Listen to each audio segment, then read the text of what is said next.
¿Qué tal amigos? ¿Qué tal amigas? ¿Cómo están ustedes? Lo que hay tras cada noticia, viernes 17 de mayo. Y los días viernes conversamos con Juan Andrés Lago, periodista, analista político, dirigente del Partido Comunista de Chile. ¿Cómo está Juan Andrés? Gusto en saludarlo. Hola Julio, buen día. Buen Con día. lo frío, Sí, muy helado todo, muy helado. Así gélido, que hay gélido que, será, como dicen ahora, frío gélidos. claro, está gélido todo. Y todo gélido parece ser, ¿no? Hay Porque, otra forma de decir también más directa. claro, yo entiendo que tú estás en el norte del país y me imagino que el clima será un poquito más benevolente que lo que está aquí en la región metropolitana. Sí, un poquito más, fíjate, sí. Aun cuando se nota que ya no es tampoco ese norte de otros tiempos. También Ese norte que tú aquí, conociste cuando eras estudiante. así es pues, cuando hice el servicio militar, Claro, estudié en el Colegio Medio Diferenciado Humanístico Científico, un así es. experimental, muy bueno. Que- Había bueno, experimentales en todo Chile, eran así es. buenos. Los colegios experimentales Sí, pues, eran realmente, no sé si serán todavía, no tengo muy claro sí. eso, pero En eran ese tiempo realmente, eran, sí, en toda la ciudad de Chile habían exactamente. buenos colegios fiscales. Así es. Bueno, ya que estás en el norte, Juan Andrés, hablemos de algo que realmente a mí, escuchando la noticia y leyéndola, me parece una situación bien grave, porque los camioneros del norte, y según ellos de todo el país, están convocando a un paro a partir del lunes, un paro nacional, que además lo califican de indefinido, y es un paro por la seguridad, contra el terrorismo. Un paro, en definitiva, yo creo que es un paro contra el gobierno, porque ellos dicen que el gobierno no se hace cargo de los problemas que tiene que realizar. También meten al Parlamento, pero así de pasadita. ¿Cómo se puede calificar realmente? Porque no es un paro gremial, no es un paro por los problemas ellos mismos lo dicen, no es por la benzina, no, o por el petróleo, nosotros lo resolvemos de otra manera. Esto es un paro por la seguridad y porque estamos interpretando a todos los chilenos. ¿Es así, Juan Andrés? Mira, yo creo que aquí estamos frente a una embestida bien violenta, muy violenta, eh, de un sector, porque tampoco es que aquí haya una involucración significativa o mayoritaria, pero de un sector que está además haciendo acciones súper antidemocráticas de boicot, porque bloquear carreteras, porque impedir que otros camiones pasen, porque eso es lo que están haciendo. Incluso hay videos donde les pegan a choferes que tratan de pasar, los golpean, los amenazan, eh, y creo que es importante que la ciudadanía, especialmente en el norte, tenga súper claro, yo creo que lo tiene, a mi impresión es que lo tienen. Se trata de una acción de boicot muy vinculada a sectores de derecha. Acá en el norte hay gente de derecha que está metida en esto. Además lo explicitan abiertamente. No es que uno lo esté diciendo así y no se conozca. No, no, no. Lo están haciendo directamente, de forma descarada.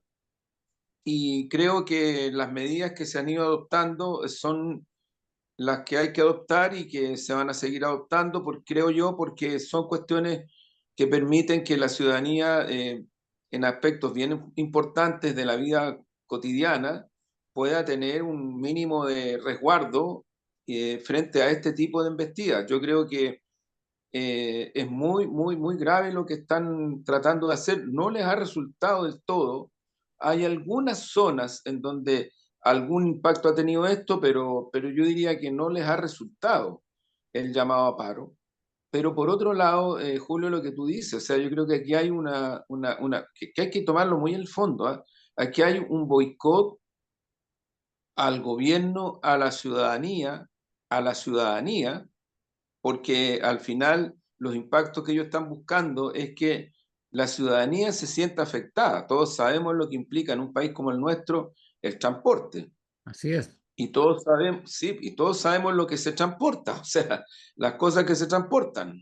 Entonces es evidente que aquí lo que se está buscando es un boicot brutal. No hay ninguna hasta ahora, y yo de lo que conozca de meses para atrás, ninguna propuesta, de verdad, salvo el año pasado, si no me equivoco, donde, o antepasado, donde sí hubo diálogo entre el gobierno y algunos gremios del transporte, hubo conversaciones, se incorporaron muchas propuestas y otras cosas para ir configurando una agenda que, como lo hemos dicho otras veces, de seguridad, particularmente en el Parlamento, la derecha boicoteó fuertemente, fuertemente.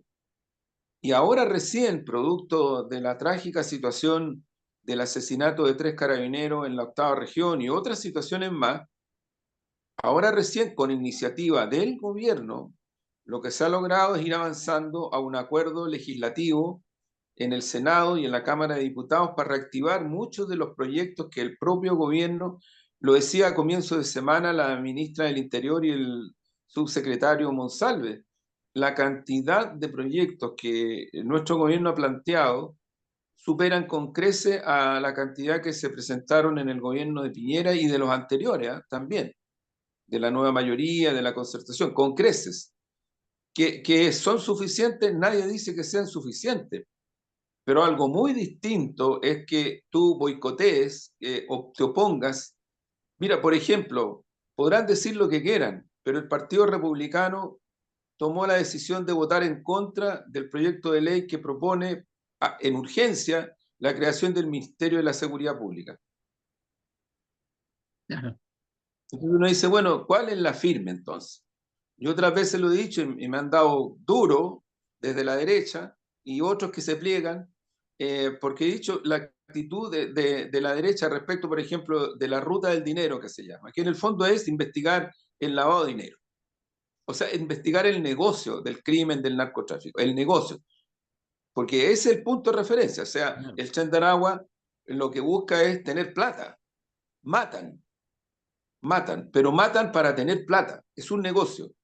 Entonces, así como hay que fortalecer las policías, la investigación, la inteligencia, los métodos preventivos, la participación ciudadana, en toda esta batalla de carácter nacional, lo decía el presidente Boris ayer o anteayer, en estos asuntos no podemos actuar de otra manera que no sea en función de una voluntad nacional. Ya no le pongamos acuerdo porque de repente ya, pero de voluntad nacional, de voluntad Claro. nacional. Y cuando se llega a los cubos concretos, uno tiene actitudes como el Partido Republicano, que se opone a la creación legal de un Ministerio de Seguridad Pública, no toda la derecha, pero los republicanos sí, y estos grupos de transportistas, pues son grupos que generan este boicot. Así Entonces es. uno dice, bueno, es muy grave, creo yo, y hay que develarlo y denunciarlo en su mérito, tal cual como es. Así es realmente un paro. Están en alguna medida, Juan Andrés, emulando lo que fue el actuar de los camioneros, o quieren emular, no sé, no le ha resultado lo que fue la actuación de los camioneros durante el gobierno de Salvador Allende, que terminó en un golpe de Estado. Yo creo que no irán hacia eso, me imagino, ¿no? La receta no es nueva, a lo menos la receta no es nueva. Claro, No están inventando ni una cosa nueva, no tienen ninguna creatividad. Son claro. recetas archiconocidas. Ahora, para ir a eso, claro, la historia no se repite, es cierto, pero hay que aprender de la historia, Sí, pues, que también es cierto, así es. porque a veces cuando se olvida la historia y cuando se omite la historia, cometemos errores o nos vemos en situaciones que nos golpean duramente. Yo siempre lo digo, particularmente a partir de los 50 años del golpe. En marzo de 1973 ya había movilizaciones desestabilizadoras por parte de la derecha y de los camioneros, ya habían en contra del gobierno del presidente Allende, había un boicot en el Parlamento, no se legislaba para aprobar el proyecto de la mujer, el Ministerio de la Mujer, el Ministerio del Mar y un montón de otras medidas que iban en el fortalecimiento de la educación, de la salud. Medio como que es parecido, uno dice, chuta, no es que ahora estén boicoteando en el Parlamento, es que en ese momento sí lo hicieron. Y ahí la fuerza muy grande que había en el Parlamento era la derecha, pero principalmente la democracia cristiana, que tenía una representación parlamentaria muy grande. Bueno, pero ocurre que en marzo del año 1973, en medio de estos intentos desestabilizadores, se producen las últimas elecciones que hay antes del golpe. Y en esas elecciones nacionales, parlamentarias, el Partido Comunista alcanza la votación histórica más grande que ha logrado, 16%. O sea, subió, no disminuyó. Es súper importante este punto, porque la derecha y estos sectores atávicos que estamos hablando, estamos conversando, siempre tratan de imponer como que el Partido Comunista, no, la ciudadanía no lo sigue, no lo quiere, lo rechazan, son todos ladrones, son todos violentos, apoyan dictaduras, en fin, es una cosa así aprendida. Bueno, el año 73, en marzo, el Partido Comunista logró su votación más grande en la historia de las elecciones de Chile, 16%. Fíjate, Julio, porque la historia hay que aprender de la historia, no digo no Así para es. repetirla, pero aprender. Ocurre que esa votación cercana al 16% anterior, el Partido Comunista la había logrado antes que se le aplicara la ley maldita. O sea, al Partido Comunista lo han parado. Los que nos acusan tanto de ser antidemocráticos nos han parado a punta de golpes, represiones, exclusiones, ilegalizaciones, persecuciones. Porque en la cancha electoral, en la cancha democrática, los resultados han sido distintos. Y ahora, en este momento, el Partido Comunista, creo yo, va avanzando en el tema electoral y en el tema ciudadano. En esa elección que te menciono, la Unidad Popular, donde estaban socialistas, radicales, izquierda cristiana, MAPU obrero campesino y el MAPU, el otro MAPU, los dos. La Unidad Popular subió más del 10% su votación. Entonces, no es cierto que la izquierda, los partidos que apoyaban al presidente, al gobierno del presidente Allende, disminuyeran su representación. La subieron. Y Así eso es. adelantó el golpe. Así es. Eso adelantó el golpe. Es por eso que uno hace emulaciones con estas actividades, porque al final terminan siendo acciones netamente políticas, no tiene nada que ver con lo gremial realmente, a pesar de que son los camioneros, pero los camioneros son empresarios, la mayoría de ellos, que están en esta actitud. Y tiene que ver una ligación, se ve y se siente una ligación política, porque el petitorio que hacen no dice relación con la realidad del país hoy día. Claro, y te insisto, Julio, yo creo que, yo no sé si no me equivoco, o fue el año pasado, o fue el antepasado, pero hubo un momento en el cual se les conminó a participar en una mesa Claro, y se hizo esa mesa, y se trabajó. Y insisto, muchas de las ideas que surgieron en esa mesa donde estaban los gremios de los camioneros se incorporaron a los proyectos de ley que lamentablemente en el Parlamento han tenido el atraso que han tenido no producto del gobierno. El gobierno ha planteado siempre la necesidad de empujar con la máxima rapidez esto. Y ocurre que ahora se produce una nueva situación, el terrible, trágico asesinato de 3 carabineros, y el propio gobierno, el propio presidente Boris, insiste en que se empuje en la dirección de abrirle paso a esta agenda legislativa, y esto está cursando en el Senado. De hecho, en el Senado, el presidente del Senado, la mesa del Senado, hizo una propuesta sobre proyectos de seguridad que inmediatamente el gobierno la consideró y se ha estado trabajando. Y en la Cámara de Diputados, con la presidencia de una comunista, de la diputada Carol Cariola, se comenzó con bastante urgencia e intensidad el proceso legislativo para llevar adelante este tipo de proyectos. Entonces, ¿por qué hacen esto estos sectores, estos grupos de camioneros? Porque lo hacen en este momento, cuando se está logrando un acuerdo que permita avanzar con rapidez y con urgencia, y si es necesario decirle al Parlamento más rapidez, más urgencia, ya ok, pero la forma es esta, el boicot, el generar cortes de carretera, el producir situaciones que ellos están buscando derechamente que afecten a la ciudadanía en su cotidianidad y en supervivencia. Yo creo que ahí, evidentemente, como tú lo señalas, hay un tema de otro tipo, digamos. No así es. es el preocuparse de verdad de los temas de seguridad. Estamos en lo que hay tras cada noticia, en este viernes 17 de mayo, conversando con Juan Andrés Lago, periodista, analista político, dirigente del Partido Comunista, que él está en el norte, para que ustedes sepan, está en Arica. Qué suerte, digo suerte porque es un viaje larguísimo, así que por lo tanto hay que disfrutarlo. Juan Andrés Lago, salgamos de la política nacional y entremos a la internacional porque hay una noticia que es interesante. Yo diría que es una noticia merecida. El gobierno de Estados Unidos, como imperio que es, consideró que ya no es apropiado aplicarle a Cuba la figura de países, qué sé yo, que no cooperan con la lucha contra el terrorismo. Hablamos de terrorismo y nos vamos a Israel, y yo creo que estamos ahí, que el terrorismo sí que funciona en Israel, ¿no? Yo esto lo tengo, pero me llega que escalofrío solo pensarlo. Bueno, retiraron a Cuba finalmente de la lista y dicen que se justifica porque el último año Cuba ha tenido una actitud, de verdad es una falacia, pero lo dijeron. Lo que sí es importante es que hayan sacado de esa lista porque el bloqueo que tenían contra Cuba era brutal y eso traía consigo situaciones de gravedad para la población cubana. Y por eso mismo después amplificaban que estaban pasando hambruna, que no había energía eléctrica, que, etcétera. Pero bloqueado, yo no sé qué país, si Chile estuviera bloqueado, ¿cómo viviría? ¿Qué te parece a ti, Juan Andrés?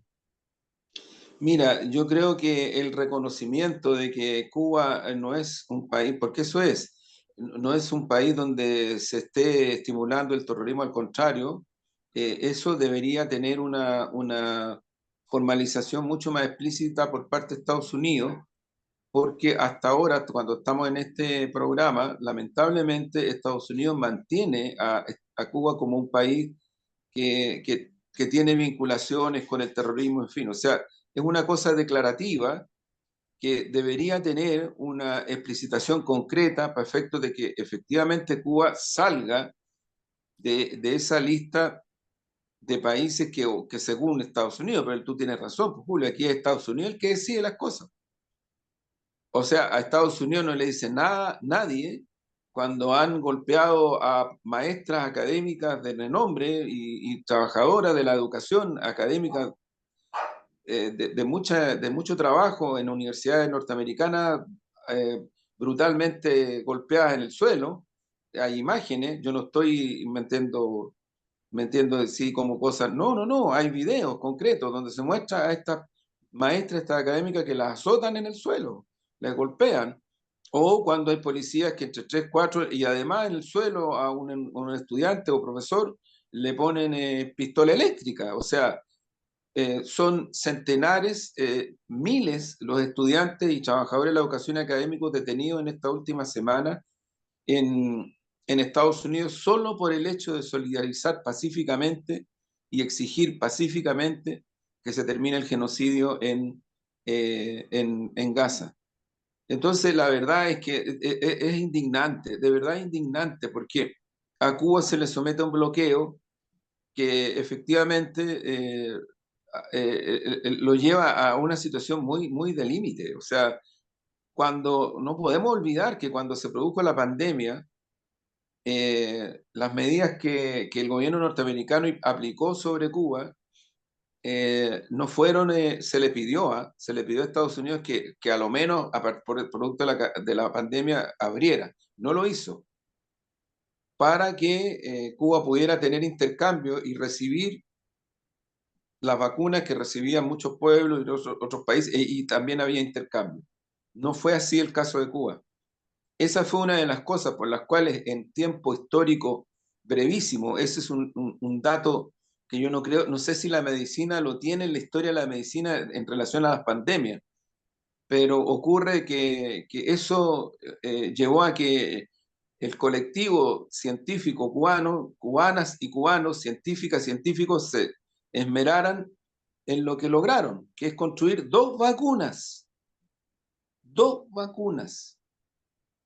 Y con esas dos vacunas, el pueblo cubano fue salvado de una situación que habría sido muy, muy terrible, como la que vimos en Chile, porque la cantidad de muertos en Chile fue muy grande, o Brasil, o Argentina. En Cuba no. En Cuba, con un sistema social cohesionado sobre la base de la salud humana, de la dignidad humana y otras cosas más, a pesar de todas las limitaciones y los bloqueos, lograron enfrentar la pandemia de esta manera. Entonces, lo que yo quiero decir con esto, Julio, es que lo que hace Estados Unidos es de verdad, no tiene nombre. O sea, si uno mira lo que hace Estados Unidos respecto del bloqueo, en realidad si ellos siguen insistiendo en estas cosas, como que Cuba financia el terrorismo, por ejemplo, ya financia el terrorismo, uno dice ya financia el terrorismo, pero Claro. no, lo dice Estados Unidos, punto, ¿no? Yo creo que hay que levantar con más fuerza la voz y denunciarlo, porque Cuba está siendo sometida a una situación que yo creo que se asocia a un crimen de lesa humanidad en el tiempo, ¿no? En el tiempo. O sea, es algo que va generando, eso lo decía en la cuenta que entregó pública nuestro presidente Lautaro Carmona, nuestra secretaria general Bárbara Figueroa. Eso va afectando en términos de cuestiones tan importantes como es los niveles de vida en la infancia, en la niñez, en la tercera edad, porque van impactando en el sistema de salud, en el sistema de educación, en el tema de recursos alimentarios. Cuba es un país que necesita exportar una cantidad de alimentos importante, significativa. No es cierto que no. Mira, por ejemplo, Cuba estos últimos años ha estado empujando y ya tiene más o menos asentada la construcción de un área de la economía que son las pequeñas y medianas empresas. Y sin embargo, hay gente parlamentaria y parlamentarios norteamericanos del Partido Republicano y parece que también del Demócrata, no lo tengo claro, pero que están tratando de demostrar de que esas pequeñas y medianas empresas, como son parte del Estado cubano, entonces son terroristas, porque como el Estado cubano es terrorista, entonces van por sobre la pequeña y la mediana empresa cubana. Entonces uno dice, bueno, pero entonces, ahora alguien dice, no, pero el libre mercado. Oye, ¿alguien sabe que en Cuba existe una cadena de hoteles Meliá? Y la cadena de hoteles Meliá no es cubana, Claro. es de una transnacional. Lo que ocurre es que esa transnacional, al igual que Bolivia y al igual que otros países, opera con una legislación que es mucho más, yo diría, consecuente con los intereses nacionales cubanos que lo que tiene Chile, por ejemplo, respecto de las transnacionales de la minería y otras que la verdad es que se llevan todo al descampado y no dejan casi nada, ¿no? Entonces, ahí está la diferencia. Nosotros, yo he puesto varias veces ejemplo de Bolivia. En el primer gobierno del presidente Evo Morales, hicieron unas negociaciones con transnacionales de origen alemán y con transnacionales de origen francés, ¿no? Y lograron acuerdos. Si el punto de referencia es que los acuerdos le permiten a Bolivia no perder la soberanía sobre esos recursos naturales, el gas, y a la vez le permiten recibir recursos que les facilitan en más del 75% financiar la inversión en políticas públicas, particularmente en los temas referidos a pobreza en Bolivia. Entonces, eso es también un poco, no un poco, es lo que hace Cuba, ¿no? Claro. Cuba con lo que logra de las tratativas y de lo que hacen las grandes transnacionales que operan en Cuba, si no es que no operen. Por eso es que es muy grave lo que hace Estados Unidos, porque no es que en Cuba en estos momentos siquiera se pueda decir, no, es que Cuba no le abre espacio a la inversión extranjera. No es verdad, es mentira. Más aún, yo creo que si a Cuba se le permitiera abrir más la posibilidad a la inversión extranjera sin castigar a esos inversores extranjeros por el solo hecho de establecer un acuerdo con Cuba, yo creo que habría mucho más inversión de la que hay. Entonces, lo que está haciendo Estados Unidos es un crimen. Es un crimen contra una nación, contra un pueblo, por el solo hecho de tener un proyecto político, social, democrática y soberanamente definido por ese pueblo. Entonces, es muy grave, Julio, Sí lo que es. hacen. Lo que es sí una buena noticia, porque de verdad el imperio es el imperio y pese no, Sí, tiene mucha influencia en lo que sucede en las economías de los países y si por lo menos le sacan esa sanción tan dramática, Sí, puede realmente vivir de manera un poquito más distinta, a pesar de que sí. siguen y persisten otras situaciones, ¿no? Con Cuba. Pero bueno, estamos conversando con Juan Andrés Lagos, está en el norte Juan Andrés Lagos, está en Arica, lo envidio, por supuesto, en este viernes 17 de mayo del año 2024. Juan Andrés, en la Central Unitaria de Trabajadores, en el discurso del 1 de mayo, planteó la necesidad de que Chile tuviese un sueldo vital, un sueldo que en definitiva significa que los chilenos con ese sueldo pueden sobrevivir, pueden vivir más que sobrevivir. Un estudio global sobre el costo de la vida que abarcó a 30 países, de, con una cantidad de gente encuestada, llegó a la conclusión que en Chile el 64% de los chilenos le cuesta llegar a fin de mes con el sueldo que es una cuestión bien importante, pero dramática además, es una encuesta bien seria Sí. de organismos internacionales que se dedican a esto a nivel mundial. Entonces, lo que plantea la CUT está ajustándose a la realidad y a la necesidad, ¿no? Absolutamente, absolutamente. Yo creo que cada día que pasa, hora que pasa, el planteamiento y las propuestas que hizo la Central Unitaria de Trabajadores 1 de mayo adquieren más sentido de urgencia y creo que hay que tomarlo en esa dimensión, porque ocurre que en Chile somos un país donde el llamado costo de la vida, ¿no? Que es un punto, un indicador muy fuerte, es muy alto. Entonces, si uno lo pone, tal como tú lo señalas, Julio, en comparación al ingreso, chuta, se produce este resultado, el que tú señalas. Claro. O sea que la gente no, mucha gente no alcanza a llegar a fin de mes. No alcanza, así de simple. Y por lo tanto se reduce en cosas básicas de pervivencia, parafina, alimentación, un tipo de alimentación que no alcanza, no acceden, y también en cuestiones que tienen que ver con el endeudamiento, o sea, porque aquí en Chile hay un sistema de negocio grandote que su funcionamiento es el endeudamiento. Por Claro. lo tanto, a ellos les conviene que la gente busque endeudarse, sea por una chaucha, aunque sea una chaucha, pero el negocio es el endeudamiento. Es absolutamente así. Entonces creo que ahí hay una relación que es bien importante considerar y creo que es muy importante que tanto en el Parlamento, yo tengo entendido que el lunes pasado la directiva de la CUT se reunió con la presidencia de la Cámara de Diputados y se le entregaron estas propuestas y otras más para que el Parlamento, en este caso Cámara de Diputados, estaba la presidenta de la Cámara de Diputados en esa reunión, en la CUT, se tengan en cuenta estas cosas, ¿no? Y creo que es súper importante porque tomo exactamente la palabra que tú señalaste, Julio, criterio de realidad.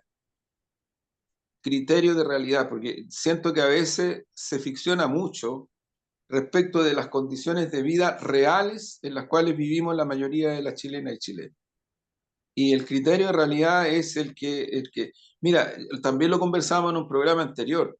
Sí, El sueldo vital es una cuestión que viene de antes del golpe. sí, pues, sí, pues. Es Existía. un concepto, claro, existía, es un concepto que existía a partir de una lógica donde se le daba todavía un valor mayor a lo que significaba el salario, el ingreso, para efectos de esto. No es que uno esté idealizando, pero es que tenemos que apuntar para allá, porque las formas de mercantilización de la sociedad chilena, desde el punto de vista conceptual, desde el punto de vista de indicadores, en definitiva también producen distorsiones que son bien brutales. O sea, yo lo que creo es que lo que ha planteado la CUT debería ser la centralidad del debate en términos de políticas públicas y en términos legislativos desde el punto de vista socioeconómico. Creo que ese es un punto que conecta, que anexa, engarza con lo que es la demanda, el interés y lo que viven, así como también en la crisis de seguridad, la mayoría de las chilenas y chilenos. O sea, ese es el punto de referencia. Hay otros indicadores complejos, por ejemplo, el nivel de precarización que se está llegando en Chile en este momento es muy fuerte. Precarización me refiero a la gente que trabaja sin contratos, trabaja por horas, le pagan por ahí, por allá, en fin, Todos sabemos de lo que estamos hablando cuando hablamos de precarización. Bueno, eso ha subido, y ha subido especialmente en las mujeres, y especialmente en el trabajo técnico profesional. Entonces, ojo que hay ciertas cosas que están afectando duramente al mundo del trabajo, que somos la mayoría de las chilenas y chilenos, y que no somos adversarias o adversarios entre nosotros y nosotros. Somos el mismo mundo, sea que estamos en una pyme, sea que estamos en una industria, sea que estamos en el trabajo del Uber, o estamos en el retail, o estamos a través de redes sociales o de plataformas donde nunca sabemos quién es que que nos paga. Ese es el mundo del trabajo chileno real. Así es, O así la es. calle, ¿eh? O la calle también, porque Claro. también la calle Todo. tiene mucha precarización. Exactamente. Bueno, estamos conversando con Juan Andrés Lago en este viernes 17 de mayo. Juan Andrés Lago, periodista, analista político y dirigente del Partido Comunista. Juan Andrés, las relaciones políticas son un tema importante para los partidos. Tú trabajas bastante en las relaciones políticas del Partido Comunista. Trabajaron en función de la situación que tenía que ser para construir una lista unitaria y lo de las primarias, etcétera, etcétera. ¿Cómo están hoy día las relaciones? Porque hubo una semana un tanto extraña la que pasó respecto a las relaciones políticas. ¿Hay tanto roce en el conglomerado de que está soportando hoy día el gobierno, digámoslo así, soportándolo en el sentido de soporte, no de aguantarlo, ¿no? Mira, sí, yo creo que hay que fortalecer la línea de lo que significa el acuerdo logrado entre 11 partidos, ni más ni menos, incluido en algunos casos el apoyo a independientes. El Partido Comunista hizo un fuerte esfuerzo en esa dirección. Fue, creo yo, que uno de los partidos que más empeño hizo en esta dirección, por una convicción básica, esencial, y es que el adversario que tenemos al frente necesitamos enfrentarlo con las mejores cartas, con las mejores candidaturas desde el punto de vista programático, del punto de vista de la conexión con la ciudadanía, en fin, de todas las cosas que todos nosotros sabemos que inciden en las elecciones. Yo creo que en buena medida eso se ha ido logrando, pero lamentablemente hubo situaciones particulares en comunas en donde eso no alcanzó a tener este resultado. Yo no quiero nombrar comunas específicas para no producir mayores problemas. Sí, claro. Comparto mucho lo que ha dicho nuestro presidente Lautaro Carmona, en el sentido que hay cosas que mejor las conversáramos entre los partidos y no a través del Mercurio, la Tercera o algún medio. No quiero, ojalá fuera así, pero no ha sido así. Y yo creo que eso tampoco ayuda, porque no sé en qué podría favorecer, más bien lo que hace es mostrarnos peleando. Y eso el campo hegemónico mediático sabe perfectamente usarlo para golpear, o sea, mostrarnos como un grupo que pelea, que mientras el país se cae de pedazo, según ellos, según la derecha, se cae de Claro. pedazo, la seguridad, la verdad, esto está puro dedicado a pelear y ganarse cargos y qué sé yo, o cargos para las elecciones. Pero yo insisto, yo creo que objetivamente el resultado es lo grueso, es un resultado que nos permite enfrentar en esta dirección. Creo que ha sido muy importante lo que ha ocurrido en días atrás, y es que también los 11 partidos hemos lanzado las primarias, ¿no? Concordadas, y lo hemos hecho en un acto unitario. También es importante, porque las primarias con todo son competencias, y las competencias son competencias, o sea, Claro, uno tiene que demostrar que es la mejor propuesta versus otras, en este caso de tu mismo sector. Eso es. claro. Esas son las primarias. Y eso es inevitable que sea así, y es mejor que las abordemos así, dentro de los campos, de los límites democráticos, de lo que significa no agresiones, agresiones digo verbales, agresiones físicas, en fin, pero sí en el debate de ideas profundo y sin límite. ¿Por qué? Porque yo creo, Julio, que las administraciones municipales hoy día, no digo nada nuevo, son el primer eslabón del contacto de la ciudadanía con el Estado, por decirlo de alguna manera, pero con el Estado en servicios, con el Estado en relación a las calles, a las luminarias, a la seguridad. lo hemos dicho otras veces, a proyectos que los municipios tienen respecto de pañales para la tercera edad, para las mujeres de cuidados que no tienen ingresos, para los remedios a través de las farmacias populares que tienen que tienen más posibilidades para mucha gente, para el sistema de salud público, en particular en los territorios, para el sistema educacional en los territorios, en fin, o sea, yo creo que ahí está el punto de referencia y por lo tanto la ciudadanía con toda razón somete a un escrutinio a esas administraciones. Y Claro. yo creo que nosotros tenemos que hacer el esfuerzo porque tanto en las primarias como en lo que sigue después, mostremos y demostremos que somos la propuesta más justa, más democrática, más participativa para ayudarle a la ciudadanía a enfrentar estas situaciones que estamos viviendo más o menos todas y todos en todos los planos. Un punto también que lo hemos mencionado acá. Ojo, no olvidemos que esta es la primera elección municipal en donde 5,5 millones de personas, yo con mucha convicción lo digo, mucha humildad, pero mucha convicción, 5,5 millones de personas por voto obligatorio votan por primera vez en una elección municipal. Así es. No hay ningún antecedente previo. Los únicos antecedentes previos son lo que hemos dicho también en este programa. Votaron mayoritariamente rechazo en el primer plebiscito. Después tú lo mencionabas el otro día en el programa, Julio, votaron como votaron para elegir a la y los constituyentes del segundo proceso. Y ahí votaron como votaron. Claro. Y sin embargo, en el segundo plebiscito, mayoritariamente, este fue un voto en contra. Y fue un voto en contra porque esa ciudadanía dijo, no queremos que se constitucionalice la ISAPRE, el negocio de la ISAPRE, el negocio con las pensiones, no queremos que se constitucionalice algo que va a debilitar la lucha contra el narcotráfico y el lavado de dinero, no queremos una constitución derechista, no lo decían derechistas, no queremos una constitución que va a barrer con la ley Papito Corazón, que las mujeres chilenas universalmente saben perfectamente lo que es, y ojalá los hombres también supiéramos bien lo que es, porque todavía hay gente que se anda corriendo y se las arregla, y esto es universal, es para las mujeres muy pobres y para las mujeres que tienen un estrato socioeconómico muy alto, igual son afectadas, igual. Entonces, la ley Papito Corazón, esa constitución la iba a echar abajo. Las contribuciones, lo que estamos hablando, para los municipios con programas de tercera edad, pañales, con programas de luminarias, de seguridad ciudadana, en fin. Entonces, ojo que ese 5,5 millones de personas, es cierto que no han votado nunca una elección municipal, pero también es cierto que han votado en relación a cuestiones que están directamente vinculadas a la administración municipal. Y por lo tanto, el escrutinio que esa ciudadanía haga, yo lo encuentro del todo legítimo, totalmente legítimo, y ojalá que sigan votando, porque eso es parte de la democracia. Mira, aquí tanto que se mira a otros países, a Estados Unidos, por ejemplo. No sé si ustedes, amigas y amigos, saben que en Estados Unidos vota menos del 40% del universo electoral norteamericano, menos del 40%.